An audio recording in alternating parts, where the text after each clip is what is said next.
আমি যেটা বলবো যে শেখ হাসিনা বাংলাদেশে নাই, এটাই তো অনেক বড় একটা ভালো খবর। কিন্তু বর্তমানে যে পরিস্থিতিতে চলছে এর চেয়ে আরো একটু ভালো আমি দেখতে চাচ্ছিলাম।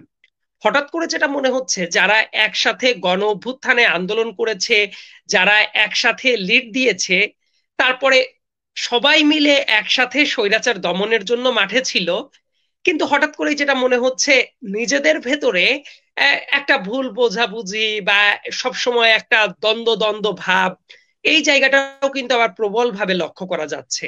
এই জায়গাটা যদি না থাকতো, অ্যাপারেন্টলি না থাকতো যদি না বলে আমি বলবো যে আর একটু যদি কম থাকতো তাহলে সেটা আরো একটু ভালো হতো বলে আমি ব্যক্তিগত, কিন্তু সেই জায়গাতে যথেষ্ট ঘাটতি দেখা যাচ্ছে।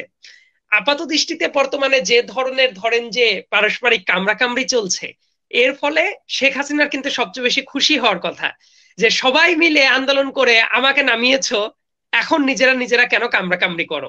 আমার কাছে মনে হয় যে বাংলাদেশের বৃহত্তর স্বার্থে আমরা বড় যে পার্সপেক্টিভ যেটা, এই ব্যাপারটা আমরা মিস করে যাচ্ছি, যেটা হওয়াটা একদমই অনুচিত ছিল। তার কারণ হলো আমাদের সামনে অনেকগুলো চ্যালেঞ্জ আছে সামনে। অন্তর্বর্তীকালীন সরকার চেষ্টা করছে ভালো একটা প্ল্যাটফর্মে রাখার, এবং যে কোনো সংকটই কিন্তু রাজনৈতিক সংকট।